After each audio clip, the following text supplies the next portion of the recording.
Hello everyone and welcome to EmberConf 2020. Now, I can't see any of your faces, but I can already tell that you're virtually brimming with excitement for this year's talk. So let's get started. When I talk about the Octane Octopus, what I'm referring to is this idea that because Octane represents so many new features being introduced into the Ember ecosystem, that it's going to be a daunting task to migrate your existing code onto Octane itself. However, I'm here today to show you a migration path that not only breaks down the migration into individual cohesive steps, but also allows you and your team to stay productive building new features in Octane even before your existing code is finished migrating. So a little bit about myself. My name is Jordan Hawker. I'm a staff front-end engineer at LinkedIn. I've been working at LinkedIn for about a year and a half. And this is my dog, Cooper. He's an Australian cattle dog, 4 years old, and he's absolutely adorable, so you get a picture of him. I work on the LinkedIn Talent Solutions team at LinkedIn, and we build products to help people build teams. So we have a bunch of different features to our platform, including talent insights, job postings, candidate sourcing, and so on, all of which are built with Ember. We maintain 3 different applications just within our organization, and we have nearly 50 internal add-ons that solely power these applications, in addition to dozens more add-ons that are either supported company-wide or come from you, the community. So why is the migration experience itself important? Well, past migrations have sucked, as many of you probably know. If you have existing code, it can be a daunting task to figure out, how do I actually adopt new features? Many of you have been in the community for a while, maybe remember going from Ember 1.0 to Ember 2.0. That took a while. There were a lot of big changes that had to be incorporated.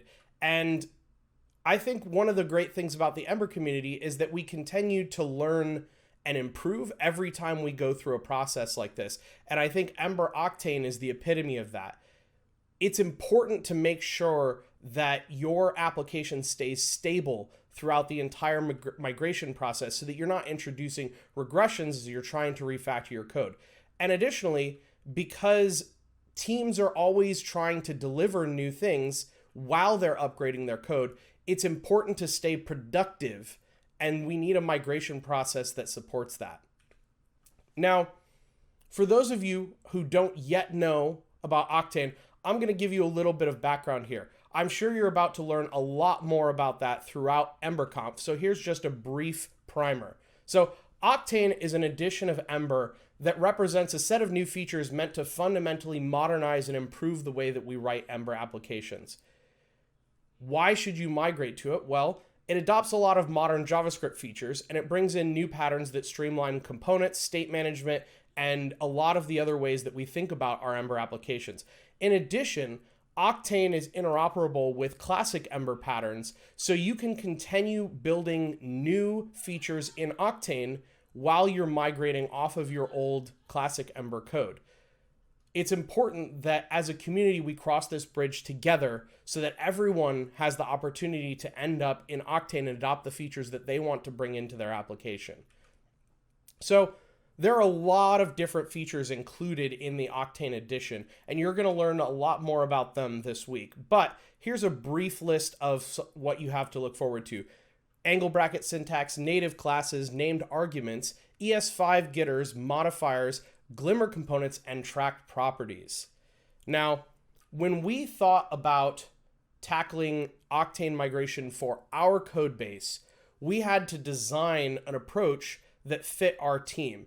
And I think that talking to members of the community and talking to people on the core team, we have a lot of the same goals in mind. So what is it that we actually want to accomplish as a community as we're migrating to Octane? Well, we want to unlock new features quickly. Everybody has the opportunity to use new features if we make them available in the code base. And that's a great way to improve developer happiness. Additionally, we want to reduce the manual refactoring cost. Anything that can be automated should be automated. Additionally, we need to minimize the overhead of learning new patterns. We don't want to dump a ton of new stuff on our developers all at once. It's better to be able to introduce things in chunks so that people can get used to the new way of writing code in Ember. Also, many of these teams are likely using limited resources for their migration efforts. We're all trying to deliver features, and we can't afford to just make the entire team stop what they're doing, spend a bunch of time on migrating, and then not make any progress on our own deliverables. So we want to design a migration path that allows us to move forward incrementally with limited resources. Additionally, something that's very important for any sort of migration or refactoring is not to introduce too many logical changes into how your code executes. And that's something that Octane does very well, because a lot of the changes introduced in Octane are just AST changes. It's improved syntax. It's streamlining the way that we write the code without fundamentally changing the way that you think about building Ember applications. And that's important because that allows your teams to adopt these new patterns and stay productive the entire time. Because at the end of the day, when you're thinking about how to architect something in Ember, that's not going to change significantly. You're just going to be doing it in a way that is more lightweight and streamlined and easier to understand. So how do we break this down for a piecemeal migration? Well, the first thing that we had to ask ourselves was, when are these Octane features available? So many features were introduced over time throughout the 3.x series. Most of them are polyfilled and stable back to Ember 3.8, and all of the features were finally available in Ember 3.15. This is important to note because add-on authors may be trying to support older versions of Ember, but at the same time, they want to upgrade to Ember Octane and be using all of these nice new features. Well, because there are polyfills that support these features back to older versions of Ember, add-on authors can actually start updating to Octane today, even if the apps that are consuming them aren't on Ember 3.15 yet. Now, for us, we started about 6 months ago. At that time, I want to say Ember 3.12 was the latest in Ember, and we had to figure out what it was that we were going to do in order to get to the Octane standard. So we decided that, coming from Ember 3.5 at the time, we were going to upgrade to Ember 3.8 and take the approach of trying to adopt polyfills so that we could get features sooner, and then that would allow us to start using these features in our production code as we were finishing the rest of the migration to Ember 3.16, which would be out by then, and getting all of our components converted to Glimmer and so on. So that was a decent plan. However, things have changed a little bit since we initially created that plan. So I want to talk to you all about what we would recommend now if you're starting an Octane migration today. And I'm going to break that down for you into about 4 phases that allow you to cohesively accomplish a particular goal and then start working on the next phase of the migration while you reap the benefits of those changes. So the first thing that you can do is upgrade to Ember 3.16. It's the latest LTS. There's no polyfills needed. And because it's an LTS, that means that you're going to have long-term support from the Ember community for security fixes and bug fixes and that sort of thing, even while you're continuing to go through your migration steps. So the next thing you want to do is enable Octane features. Now, most of these are, all of these really are opt-in when you're ready. So you don't necessarily have to adopt them all at once. However, if you do adopt all of them, that's what the Ember guides have been written for in Octane. And so that's where we're guaranteeing the best possible experience with the way Octane has been designed to work together. A few of the features that you're going to be looking into at this stage are disabling the implicit application wrapper that went around classic Ember applications, enabling template-only Glimmer components, enabling async observers, and installing the packages for Glimmer components and Glimmer tracking. Now, for those of you who are using Ember CLI Update, the blueprints for new Ember apps actually include all of these changes. And so running Ember CLI Update as your path to get your application to the latest version of Ember will also add these changes in for you as part of the process. Now, the next phase here is running code mods. Now, while you're doing these code mods, keep in mind that you've already enabled a bunch of Octane features. So your team can already be using these features for new code, even while you're code modding your existing code. And that's very important because it allows you to start building new features in Octane without having to go ahead and worry about creating new tech debt from the features that you're delivering in the middle of the migration. So there are a lot of great code mods out there provided by the Ember community, most of which can be found in the Ember Code Mods organization on GitHub. There are 5 that are important to call out here as part of your Octane migration, however. Component template collocation, angle bracket syntax, no implicit this, which is a code mod for named arguments, ES5 getters, and native classes. So all of these are important new features that have changed about the way that we write and organize our Ember code, and you can automatically update your existing code to use these patterns via these code mods.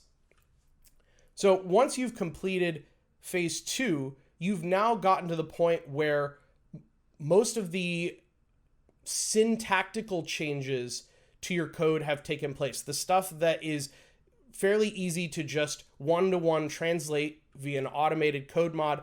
And at this point, your team is already able to use all of the Octane features for any new code.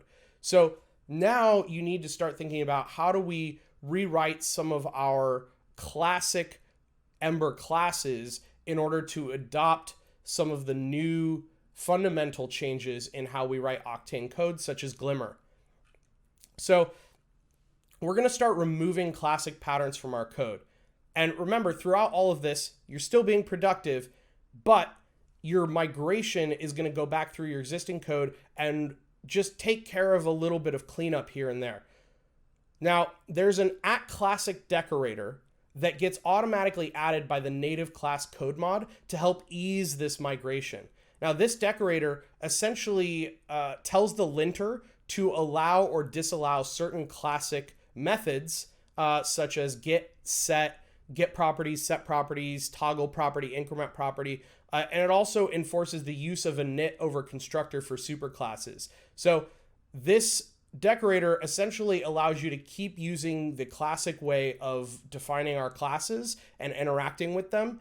And what you're going to want to do is go through and progressively convert all of these @classic decorators into modern native classes, and anything that you've built yourself that uses Ember Object as a base class, you're going to want to update that to use native classes and constructors. The next thing you're going to do is remove any other classic Ember patterns that you might have, such as observers, event listeners, and mix-ins.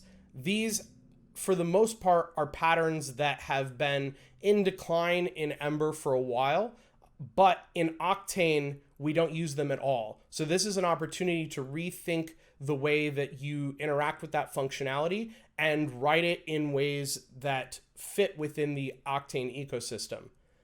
The third thing that you're going to want to do here is take care of your template-only components. Now, when you turned on the template-only Glimmer components, that actually runs a code mod in the background that creates a backing class for any of your existing template-only classic components. So anywhere you had just a .hbs file without a paired JavaScript file for a component, the feature enabling will actually take care of creating just an empty JavaScript class for you.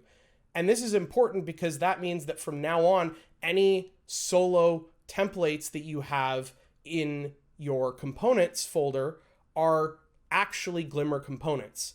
And that keeps the framework from getting confused between what is a classic template-only component and what is a Glimmer template-only component. So in order to get rid of these classic template only components, you're going to want to remove that backing class and then remove state mutations from helpers like mute. And you're going to want to remove any two-way binding that you're relying on in your templates.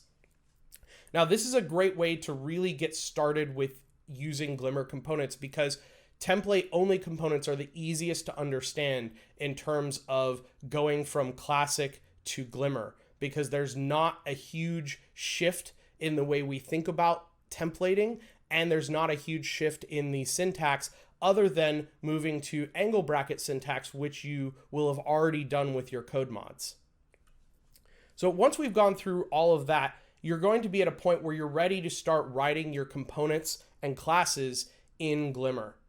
So Glimmer is great because it's going to provide you a lighter, more streamlined experience for your component interfaces. For example, there are something like 23 lifecycle hooks in classic Ember components today. And in Glimmer, there are only, I believe, 2. So it's a lot easier to understand how the lifecycle of a component flows in Glimmer compared to the way we had designed classic Ember components. So as you're bringing your old code up to your new standards, the first thing you want to do is do some preliminary component refactors. Any classic components that you have, you're going to want to migrate them to an empty tag name. Now, most of you know that classic Ember components allow you to define a tag name that sets the type of the wrapping element of Ember components. This element is not shown in your component template, but it does get rendered to the DOM, which can be kind of confusing for people who haven't been using Ember for a while. So Glimmer gets away from this entirely by allowing you to just render what you need in the template. So by migrating your classic components to an empty tag name, moving all class name and attribute bindings into a new root element that wraps your template, and then migrating methods like click and moving any DOM manipulation to modifiers, you can eliminate any of that magic binding to this mythical wrapping element that you had before. So the other thing that you're going to want to do here is migrate action to on and FN modifiers, which are 2 new modifiers provided within Octane that give you a more explicit descriptive way to handle actions. The final thing that you're going to want to do after this is actually finish your Glimmer conversion. So now that you've prepared your classic components to be converted, you're going to go through and start converting lifecycle hooks from classic to Glimmer and convert your computed properties and .set calls to use tracked properties. You're also going to want to do this in your non-components such as routes, models, controllers, etc. by finding any computed properties you have in there and converting them to track properties as well. At this point, you're done. You've gone through and you have adopted this lighter, more ergonomic component interface, and you have streamlined the way that you write your Ember applications.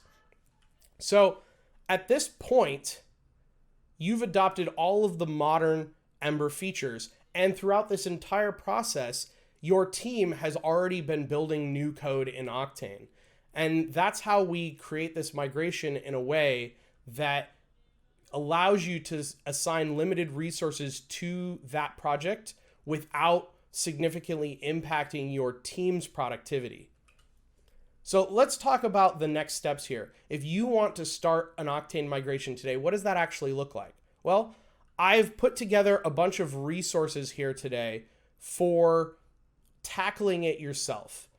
The first thing I'm going to recommend here is that everyone who is interested in migrating to Octane should join the Topic Octane Migration channel in the community Discord. That's a great place to raise questions and ask people about how they're going about this process. I also recommend checking out the new redesigned Octane guides, which replace the classic Ember guides. A lot of work has been done by the learning team to make these very easy to understand and to really help people dive right into Octane from the very beginning. Now, this talk roughly follows the recommended Octane migration guide in the Ember Atlas. So I recommend looking at that resource to get a more in-depth look into each of the individual steps that I've talked about today. There's also a great Classic versus Octane cheat sheet that allows you to get a side-by-side comparison of what a particular syntax looks like in Classic Ember versus Octane. And that's very useful because you can very quickly say, okay, I want to do something. Here's how I would do it in Classic Ember, and then it'll show you how to do it in Octane.